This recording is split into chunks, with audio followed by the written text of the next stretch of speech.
So in this particular video, we are going to quickly see about the difference between the full thickness and the partial thickness flap. So full thickness flap, it is also known as mucoperiosteal flap because in full thickness, the periosteum is also elevated along with the soft tissues, that is the epithelium and the connective tissue. Whereas in the partial thickness flap, the periosteum, it is kept intact and only the epithelium and a portion of connective tissue, it is elevated. So because of that, it is known as mucosal flap, as only the mucosal layers, they are elevated, or it is also known as the split thickness flap.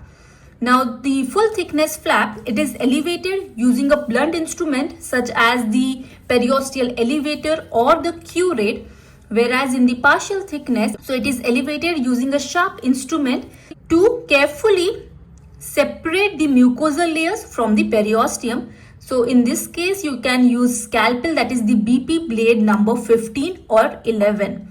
Now the full thickness flap, it is indicated when you want to see the underlying bone. So if you want to go for the surgeries like resective or the regenerative osseous surgeries where you want to see the bone, so in that case you can go for full thickness flap.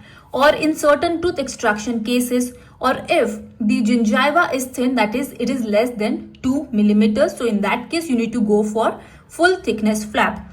Whereas in the partial thickness flap, it is done usually when the repositioning of the flap needs to be done, as you want to reposition the flap apically or laterally or coronally. So in that case, you can go for partial thickness flap. Or in the case like when the operator, they don't want to expose the bone, such as in the case of fenestrations or dehiscence, or if the gingiva is thick and fibrotic, so in that case you need to go for partial thickness flap. Now the next difference between the full thickness and the partial thickness will be, now as we have said that the periosteum is also elevated in the case of full thickness flap, due to which the supraperiosteal blood supply, it is disrupted. Because of that, the bone resorption will be more and the healing, it will be slow in the case of full thickness flap. Whereas in the partial thickness, now as the periosteum, it is intact, so the blood supply, it is not hampered, and because of that, there is less bone resorption and there is faster healing. So in the case of full thickness flap, there is less potential for increasing the keratinization.